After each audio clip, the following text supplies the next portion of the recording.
Crónica de Jerónimo de Vivar, capítulo 27, que trata de la llegada del campo al valle de Mapocho y de lo que le sucedió. Ha llegado el general al valle de Chile, asentó su campo en un llano, y hechas 4 partes su gente como tengo dicho, mandó el general a los caudillos de las 3 partes que corriesen aquel llano grande, cada cuadrilla con su cuadrilla por su parte, y fuesen por todas partes, porque los indios huían de una parte a otra, con temor de los cristianos. Topaban en cualquier parte con los cristianos, y hasta causa creyeron que había muchos cristianos que habían venido y estaban en la tierra. En este ejercicio pasaron 20 días, en los cuales envió el general mensajeros a los caciques y gente que viniesen de paz. Incomportable fue la hambre que en estos 20 días padeció el campo por hacer esta diligencia importante. Pues ya pasados estos días que habíamos dicho, vinieron de paz el cacique Quilicanta y el otro cacique que arriba dijimos, se dice Atepudo. Estos caciques hacían la guerra al cacique Michimalonco antes que nosotros entrásemos en la tierra. Tenían gran diferencia entre estos 4 señores. Vinieron otros 11 caciques de la comarca, los más cercanos, que eran amigos y allegados de aquellos 2 caciques, principalmente de Quilicanta. Por ser valeroso y ser uno de los ingas del Perú, estaba puesto por el inga en esta tierra por gobernador.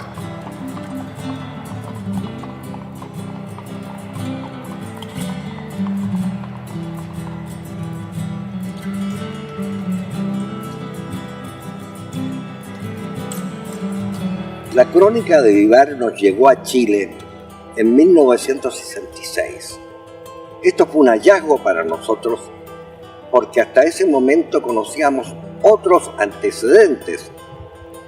Y el primero que estudió en nuestro país la crónica fue don Carlos Keller Ruff en el año 1968, en adelante en 3 números de la revista Mapocho publicada por la Biblioteca Nacional. La crónica posteriormente ha sido estudiada por diversos autores y finalmente nosotros encontramos en el juicio de Villagra de 1558, encontramos entre las declaraciones de los conquistadores compañeros de Valdivia, encontramos la declaración de don Jerónimo de Vivar, de este oscuro soldado que dijeron en esa época, y él dice ahí claramente que a la fecha que declara tiene 33 años. Y nos ha llamado siempre la atención su categoría de buen escritor y de gran naturalista. Es el primer naturalista de Chile, que siempre hay que colocarlo a la altura de los posteriores que vinieron en la República, como don Claudio Yey y como los extranjeros, como los Filippi. Es un hombre interesante que hay que destacarlo como un escritor excelente y con sus descripciones llama la atención, tal como lo hemos dicho en muchas oportunidades, llama la atención lo acertado que son.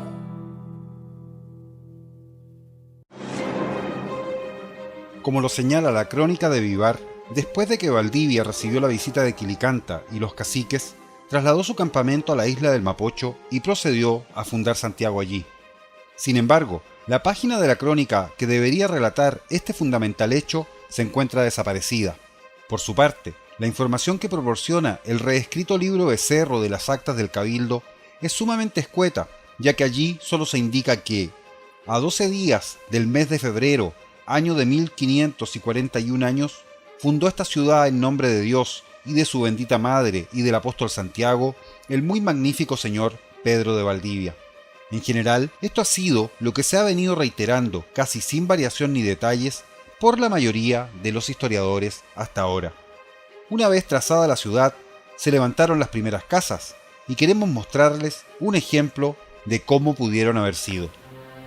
Probablemente Las primeras casas que Valdivia construyó y pidió que le construyeran en realidad en el Valle del Mapocho, en lo que iba a ser Santiago, fueron del tipo que está a mi espalda, las llamadas quinchas, que son casas fabricadas enteramente con materiales locales. Lo único que esta tiene accesorios es ese techo plástico que lo han puesto para proteger, con barro y ramas. Son construcciones que resisten bastante bien el paso de los inviernos, pero son de la precariedad que ustedes están viendo. Probablemente el inicio de nuestra capital fue con casas como la que está a mi espalda.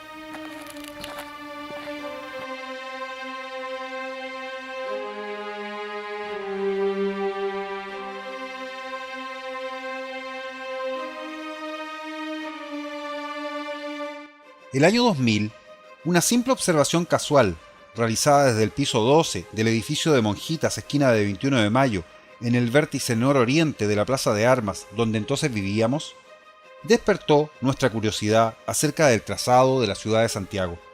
En efecto, si se mira hacia abajo desde el balcón sur, se aprecia un ángulo evidente entre la pared del edificio y la calle Monjitas, y si se mira por el balcón poniente, el mismo ángulo entre el edificio y la calle de 21 de Mayo, cosa que no sucede con los restantes edificios que circundan la plaza, los que se encuentran perfectamente alineados con las calles que los encuadran. De este modo, y conociendo que la orientación general de las calles del centro histórico era norte-sur, nos llamó la atención que nuestro edificio en particular no siguiera exactamente esa orientación, sino que apareciera notablemente desalineado respecto a los ejes cardinales marcados por las calles. Intrigados, procedimos a medir con 2 brújulas la orientación del edificio, percatándonos que, a contrario sensu de lo que inicialmente creíamos, era este el que se encontraba perfectamente alineado al eje norte-sur magnético y por lo tanto eran las calles del centro de la ciudad las que no lo estaban.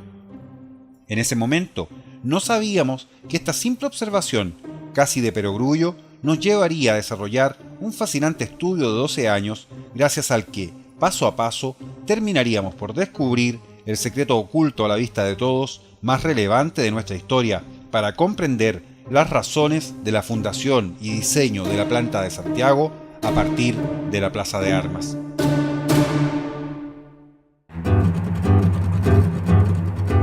En efecto, la orientación de la cuadrícula del centro histórico de Santiago tiene una desviación aproximada de menos 6 grados, es decir, inclinada hacia el oeste respecto del polo norte geográfico y de menos 9 respecto del magnético. En otras palabras, el centro está desorientado. Este hecho, que suele pasar desapercibido, dado que la variación es poco significativa para ser apreciada a simple vista, debería poderse explicar a partir del trazado original de la planta de Santiago, realizada, supuestamente, por el alarife Pedro de Gamboa, dado que la planta del centro histórico de la ciudad no ha sufrido variaciones de orientación significativas desde su fundación. Sin embargo, y pese a que Valdivia efectivamente contaba con los conocimientos necesarios, además de la ayuda del alarife Pedro de Gamboa, hasta hoy Santiago es una ciudad desorientada, ya que como indicamos al principio, su cuadrícula se encuentra desviada en al menos 6 grados respecto del norte geográfico. ¿Fue este hecho producto de un simple error de cálculo del conquistador o esta desviación tiene otra explicación? ¿Cómo se realizó el trazado de la ciudad? Aparentemente, esto sí lo sabemos. Todos los cronistas indican que el trazado se realizó a partir de la Plaza Mayor o Plaza de Armas, verdadero corazón, eje y centro de la naciente ciudad, ¿o no?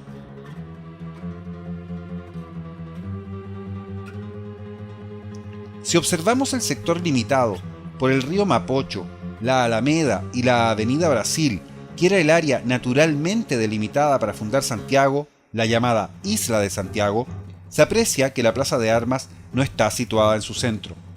Si se quisiera señalar aproximadamente el sector central del área delimitada, este se encontraría en la actual esquina de las calles Bandera con Compañía, lo que se indica con las líneas amarillas. La plaza no está en el centro.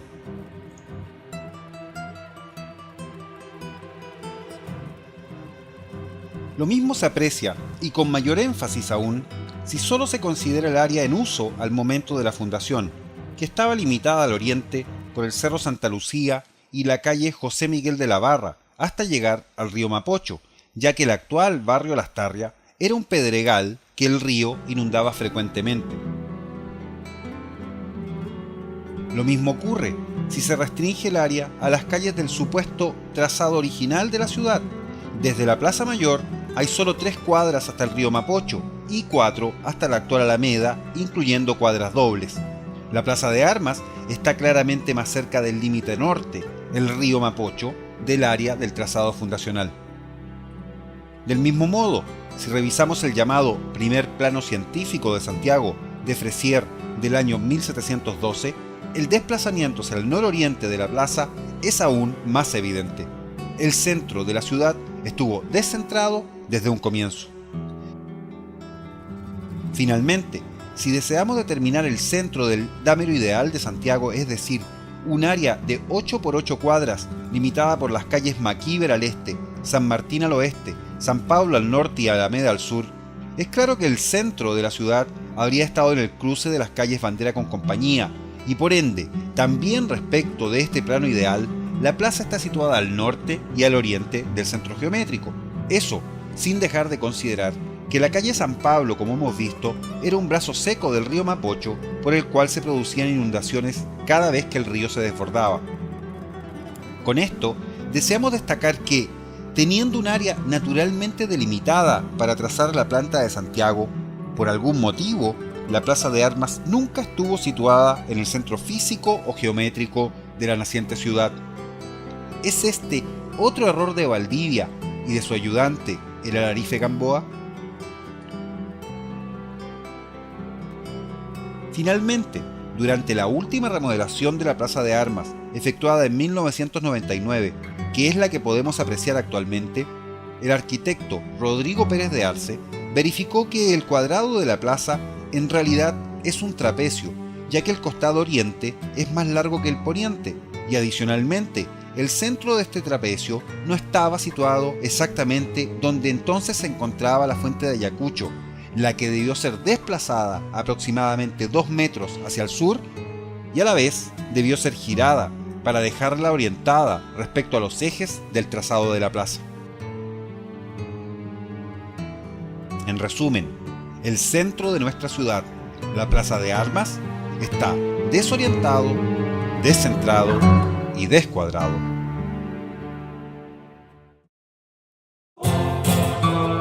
No existe certeza respecto a la fecha exacta en que Pedro de Valdivia llegó al Valle del Mapocho y se estableció en el Cerro Blanco, o del cacique Huechuraba. De acuerdo a ciertos cálculos, pudo ser a mediados de noviembre o principios de diciembre de 1540. Sabemos por Vivar que una vez instalado el campamento en ese lugar, al menos los primeros 20 días los dedicó a pacificar el área, y que una vez que lo logró, recibió la visita de Quilicanta y los caciques del Mapocho. Sabemos además que celebró la Navidad con una misa y mandó a construir la primera capilla a la Virgen de Montserrat y un pequeño fuerte en ese lugar, ya que pensaba fundar allí la ciudad. Hoy día, el cerro donde estamos se llama Cerro Blanco, pero este no es el nombre verdadero del cerro. Durante mucho tiempo, a la llegada de los españoles, se le conoció como el Apo o el Apu Huechuraba, y algunas personas dicen que el nombre del cerro verdadero es Huechuraba, pero en realidad Huechuraba no es una toponimia, no es el nombre de un lugar, es el nombre del cacique que era dueño del cerro. Apo Huechuraba es señor Huechuraba, es decir, don Huechuraba, él diciéndole el apellido a alguien, pero no es el nombre del lugar, no sabemos cómo se llamaba en realidad el cerro o cuál es su nombre indígena. Lo mismo que pasaba con el cerro Santa Lucía, Huelén, que tampoco es palabra en mapudungu y por ende no era Huelén tampoco la palabra. Pues bien, originalmente los españoles le llamaron o le conocieron por el cerro del señor Huechuraba o Apo Huechuraba, pero muy tempranamente, una vez que se instaló la capilla acá de la Virgen de Montserrat, se empezó a llamar el Cerro de Monserrate o el Cerro de la Virgen de Montserrat. Ese nombre se perdió cuando la capilla dejó de estar en la cumbre del cerro y bajó al llano, y por ende este cerro permaneció como o el Cerro de Huechuraba o el Cerro de Monserrate, hasta que alrededor de 1700, 1800 empezaron a extraerse rocas del cerro. Se utilizó como cantera para construir muchísimas de las grandes mansiones de Santiago, y quedaron expuestas las rocas a la intemperie, las rocas desnudas de un color blanquecino, y de ahí entonces el cerro se empezó a llamar el Cerro Blanco, que es como lo conocemos hasta el día de hoy. Sabemos que los españoles cruzaron el Mapocho y se instalaron en Santiago el 15 de enero de 1541 y que Valdivia fundó oficialmente la ciudad un mes después. Pero, ¿sabemos cuándo fue que cruzó por primera vez el Mapocho para contemplar el lugar donde finalmente se decidiría a fundar la ciudad? Valdivia cruzó el río para visitar el centro administrativo incásico donde vivía Quilicanta solo después de que éste fue a visitarlo a su campamento a los pies del Cerro Blanco y junto a los caciques lo invitaron a visitar el poblado en la isla del Mapocho. De todas las fechas que hemos venido mencionando, esta es posiblemente la más certera y la más importante para nuestro estudio, ya que nos dio la clave para comprender el secreto de la fundación de Santiago. El 13 de diciembre de 1540, el día de Santa Lucía. Lo sabemos porque precisamente ese día Pedro de Valdivia dio el actual nombre al cerro sobre el que tanto hemos comentado, Santa Lucía, ya que ese día lo subió y desde su cima contempló el Valle del Mapocho, como relatan tan colorida y vívidamente los dos cuadros de Pedro Lira sobre la fundación de Santiago. Pero, ¿quién fue esta santa y por qué Valdivia subió al cerro precisamente ese día?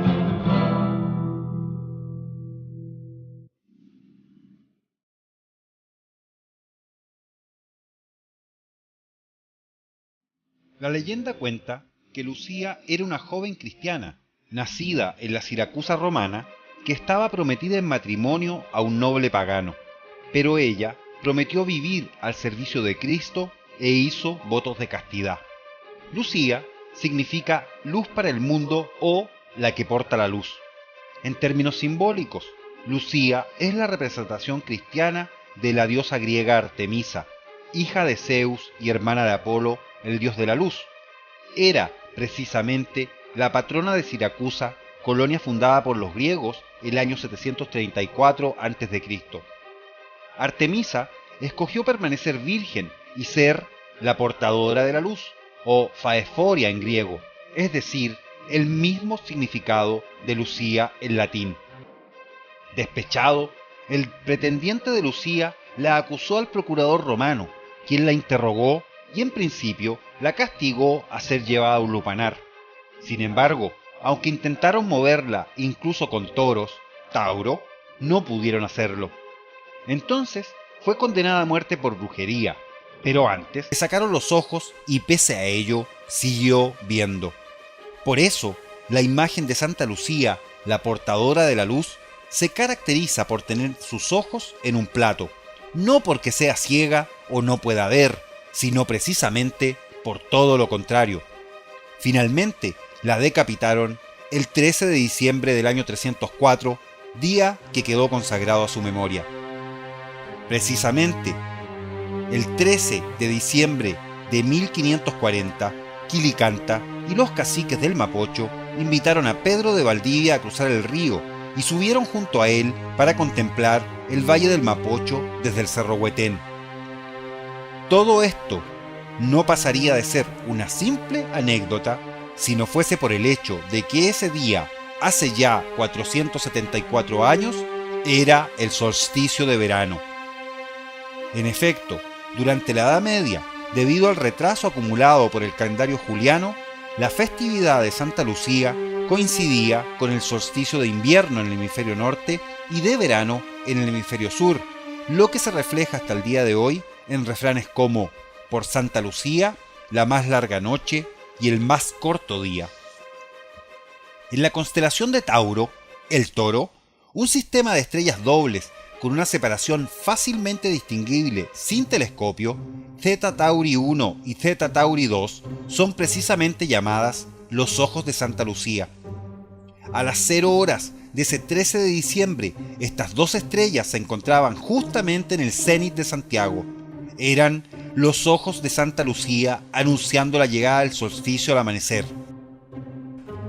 Además, esa noche hubo luna llena, iniciándose un ciclo metónico que dura 532 años y que se completará recién el año 2072. Por ello, Cuando Pedro de Valdivia fue invitado a subir el Cerro Huetén, ese día 13 de diciembre de 1540, Quilicanta, junto a los caciques del Mapocho, estaban celebrando el Capac Raimi, la fiesta del solsticio de verano o fiesta de los caballeros, una de las dos fiestas más importantes del calendario incásico. Era un día absolutamente sagrado y precisamente por eso invitaron a Valdivia ese día y no antes a cruzar el río, subir el cerro y visitar el centro administrativo del Inca. Ese día fue tan importante también para el propio Pedro de Valdivia que, significativamente, construyó una ermita a Santa Lucía precisamente a los pies del cerro al que dio su nombre, donde posiblemente se encontraba la piedra tacita que hemos comentado. Como hemos dicho, la ermita original fue destruida por una de las muchas embestidas de Caicay, el río Mapocho. Sin embargo, la ermita de Santa Lucía sigue aún presente en el cerro, cerca de la cumbre, y hoy es el lugar donde descansa Benjamín Vicuña Maquena junto a su familia. Y como hemos mencionado que los arquetipos se reencarnan una y otra vez en los mismos lugares de acuerdo a las culturas que los habitan, la entrada a la escalera de la ermita está resguardada, en palabras del propio Vicuña Maquena en el álbum de Santa Lucía, por una pequeña pero graciosa estatua de Diana, es decir, de la diosa Artemisa, que sirve de profano guardián a este sendero. Por todo esto, ese día único, desde la cumbre del cerro, don Pedro de Valdivia pudo contemplar un verdadero augurio que solo ocurre una vez en todo el año y que solo se podía ver desde donde él se encontraba o desde la cancha del centro administrativo incásico que se iba a transformar en nuestra plaza de armas. Hace ya 14 años comenzamos nuestra investigación constatando que Santiago está desorientado, descentrado e incluso descuadrado. Nosotros queríamos saber por qué. Gracias a Santa Lucía, literalmente la portadora de la luz, la respuesta finalmente nos iluminó.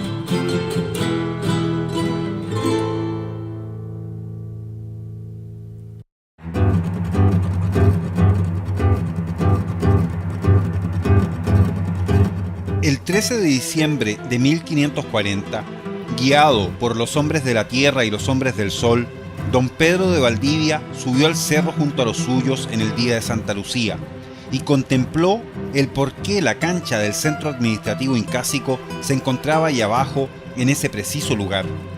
Este augurio era todo lo que necesitaba y entonces decidió fundar Santiago exactamente a partir de allí, porque ese único día, al amanecer del solsticio de verano y solo por un breve instante, la sombra del pequeño cerro se proyectaba precisamente hacia el área despejada, casi al centro de la isla, y luego desaparecía rápidamente iluminada por el sol. Este es el luminoso secreto del centro de Santiago. Cuando el año 2000 iniciamos nuestra investigación, estudiamos la forma en que los españoles realizaban el trazado de una ciudad utilizando elementos muy simples, como cuerdas, estacas y el gomón, que es una vara con la que se registra la sombra del sol al amanecer y el atardecer para establecer los ejes cardinales. Como Santiago fue fundado en febrero de 1541, el trazado de la ciudad y el reparto de solares se realizó antes de la ceremonia de fundación, ya que así lo establecían las ordenanzas reales. A partir de eso, estimamos que posiblemente la medición con el gomón debió realizarse durante el solsticio de verano, y por ello, el 21 de diciembre del año 2001, procedimos a medir precisamente con un gomón la salida del sol al amanecer desde el balcón de nuestro departamento al lado de la Plaza de Armas. Con esa medición, determinamos que la salida del sol en el solsticio de verano, vista desde el sector de la Plaza de Armas, se produce en la formación llamada El Abanico, cercana a la cumbre del Cerro Punta de Damas. En ese mismo momento, nos percatamos que el ángulo de la sombra del gomón implicaba que, desde el centro de la Plaza de Armas, la salida del sol se producía sobre la cumbre del Cerro Santa Lucía y que la plaza estaba alineada con el cerro y con el abanico precisamente para visualizar este evento desde allí. Ese fue el momento en que descubrimos el secreto de la fundación de Santiago, sin saber que aún nos quedaban 10 largos años de investigación para comprender lo que habíamos encontrado. Como desde el balcón del departamento no podíamos apreciar directamente la alineación entre la plaza, el Cerro Santa Lucía y el Abanico, conversamos con nuestro amigo, el en ese entonces estudiante y hoy antropólogo y miembro de nuestro programa, Marco Vargas Opaso, quien participaba como acólito en la Catedral de Santiago, el que nos consiguió un permiso para subir a la torre norte de la catedral y nos acompañó a verificar la alineación que le habíamos comentado el 12 de febrero del año 2002. Hoy día, 21 de diciembre del año 2013, hemos venido con un grupo de amigos, con un grupo de especialistas incluso, a la Catedral de Santiago. Estamos en este minuto en la torre norte de la Catedral de Santiago para ver la salida del sol, este solsticio de verano del año 2013. Lo que queremos constatar, básicamente, y por eso hemos venido, es la salida del sol en el Abanico, al lado de la cumbre del Punta de Dama, que se alinea con la cumbre del Cerro Santa Lucía y con la Plaza de Armas. Y el único lugar donde aproximadamente se puede apreciar este fenómeno es justamente aquí donde estamos hoy día, en la torre norte de la Catedral de Santiago. Así que los invitamos a acompañarnos en esta mañana muy temprano, son las 6:24 minutos, está por amanecer, para ver este fenómeno que solo se repite una vez al año y solo es posible apreciar del lugar donde estamos instalados en este minuto. De este modo, nuestro descubrimiento se transformó en un hecho. Y queremos reforzar esta idea. Lo que nosotros hicimos fue realizar un descubrimiento, nada más, nada menos. No estábamos realizando una investigación arqueoastronómica, ni buscando seques, y ni siquiera teníamos idea de la posible existencia de un centro administrativo incásico en el área de la plaza. Nada de eso. Nosotros medimos la salida del sol durante el solsticio del año 2001 utilizando la tecnología que los españoles habrían tenido que usar para trazar la ciudad, precisamente porque nuestra investigación partió de la idea errada y común de que Pedro de Valdivia había trazado Santiago sobre un área completamente deshabitada, y nos llamó la atención entonces, como hemos visto, que la plaza estuviese desorientada y descentrada. Por eso, cuando medimos la salida del sol, nosotros simplemente constatamos un hecho, porque en efecto, la alineación de la Plaza de Armas, el Cerro Santa Lucía y el Abanico con la salida del sol durante el solsticio de verano es un hecho físico, concreto e indiscutible. Es un hecho que, literalmente, viene produciéndose hace miles de años sin variación sustancial y que pudo haber sido observado incontables veces por diversos observadores a lo largo del tiempo. Posteriormente, verificamos que la salida del sol durante el solsticio de invierno, vista desde la plaza, se produce en la intersección entre la ladera del Cerro San Cristóbal y el cordón del Cerro El Plomo, el cerro más sagrado para los incas en la cuenca de Santiago. Hemos tenido el privilegio de venir a la Catedral de Santiago este solsticio de verano, 21 de diciembre del año 2013, a constatar la alineación de la salida del sol con el Cerro Santa Lucía y la Plaza de Armas, una de las líneas que fijó la actual posición de la Plaza de Armas. Ha sido un orgullo y un privilegio, reitero, para nosotros el poder estar aquí el día de hoy y contarles a ustedes de esto, y esperamos que este conocimiento y este descubrimiento en realidad se transmita a las futuras generaciones, que de este modo van a saber por qué Santiago está construido en torno a esta plaza y por qué la alineación de la ciudad tiene que ver con el sol muchísimo más que con la tierra. Ha sido un gusto. Nos vemos. No deseamos ni podemos determinar quién o quiénes fueron los primeros habitantes o culturas que se percataron de este hecho astronómico. No lo deseamos porque a nuestro juicio este es un tipo de conocimiento ancestral que no tiene un único depositario, y no podemos hacerlo porque no existe evidencia física, documental o histórica que nos permita hacerlo. Lo que resulta efectivo e indiscutible es que el único punto desde la isla de Santiago desde donde ambos fenómenos anuales pueden percibirse es precisamente el área que actualmente ocupa la Plaza de Armas y que, como ahora sabemos, anteriormente ocupó la cancha incásica.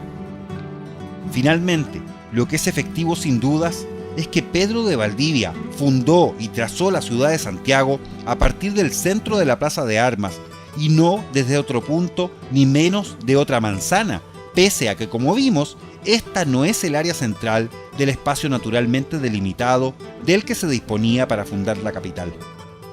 Este descentramiento nunca fue casual, ni fruto de la ignorancia o de la incompetencia.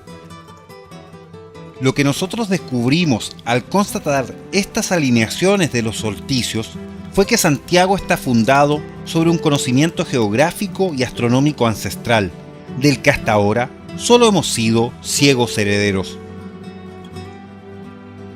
Llegamos así, después de un ya extenso análisis, a responder por qué el área de la actual Plaza de Armas y de la anterior cancha incásica no se encuentra en el centro geométrico de la isla de Santiago. La plaza es un centro astronómico, un punto absolutamente único en todo el territorio, donde las líneas de la salida del sol durante el solsticio de invierno y de verano se intersectan, teniendo ambas un punto de referencia natural, definido e inamovible. La ladera del Cerro San Cristóbal contra el perfil de los cerros El Plomo y Litoria en el caso de la primera, y el Cerro Santa Lucía contra la formación El Abanico en el caso de la segunda. Este hecho natural permitía que un observador situado en el centro de la plaza pudiese determinar las fechas de ambos solsticios y el inicio de ambas estaciones con absoluta precisión, sin requerir de ningún instrumento. Cuando Pedro de Valdivia trazó la ciudad, respetó estrictamente la posición y, a nuestro juicio, la orientación de la cancha del centro administrativo inca. Lo mismo hizo exactamente Francisco Pizarro al fundar Lima el 18 de enero de 1535 sobre el centro administrativo del cacique Taulichusco, como se ha descubierto también recientemente en Perú por el arquitecto e investigador Enrique Guzmán García en un trabajo publicado, curiosamente, en la misma fecha que el artículo de Rubén Esteber y Gonzalo Sotomayor, Mapocho Incaico, en febrero de 2012, sin que ninguno supiera del trabajo del otro. Lima fue, al igual que Santiago, fundada sobre un centro administrativo inca, y ambas ciudades respetaron la cancha, el trazado e incluso los lugares sagrados originales, las huacas sobre las que se construyeron las respectivas iglesias y catedrales. Lo que nosotros descubrimos y que complementa y refuerza todo lo anterior fue que la Plaza de Armas de Santiago servía además como un verdadero eje calendárico, permitiendo medir el transcurso de un año solar entre los dos eventos astronómicos que lo delimitan, utilizando los dos cerros cercanos más importantes como puntos de referencia para la salida del sol. Como ha quedado demostrado, el centro de Santiago nunca estuvo descentrado. Por el contrario, es el axis mundi, el eje del mundo del que la ciudad ha nacido una y otra vez a lo largo de los siglos. Este es el secreto de la fundación de Santiago.